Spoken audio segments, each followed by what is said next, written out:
Hello, நமஸ்தேங்க sir. நமஸ்தேங்க madam. இன்றைக்கி பார்த்தோன்னா ஹிந்தி லெட்டர்ஸ் உயிரெழுத்துக்கள் பார்க்க போகிறோம். ஸ்வர் பார்க்க போகிறோங்க.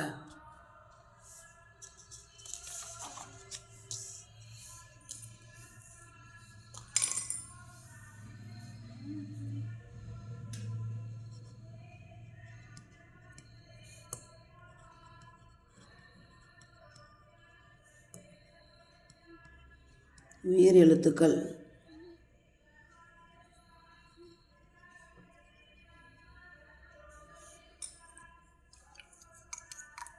இப்போ நமக்கு தமிழில் அ ஆ இ இருக்குது. அதே போலயே ஹிந்திலையும்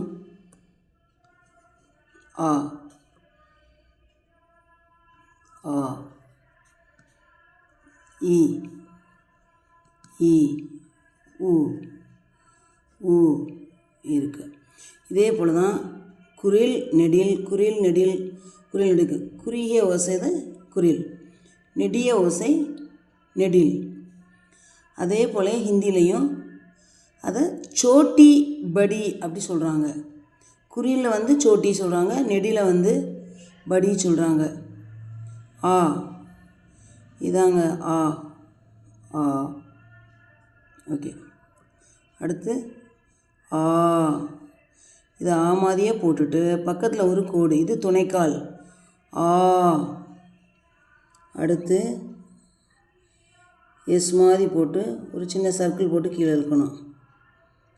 ஈ இதே மாதிரியே திருப்பி இந்த ஈயே போட்டு திருப்பி இங்கே மேலே ஒரு கருடு மாதிரி போடணும், அது ஈ. அடுத்து ஊ, அடுத்து ஊ ஊ மாதிரி போட்டுட்டு இப்படி போடணும். சார் ஊ. ஓகேங்க சார். இன்றைக்கி அ ஆ இ உ அவ்வளோதான் பார்த்துருக்கோங்க. இது உயிர் எழுத்துக்கள். இதை ஹிந்தியில் ஸ்வர் அப்படி சொல்லுவாங்க. இஸ் வா இர் ஸ்வர்.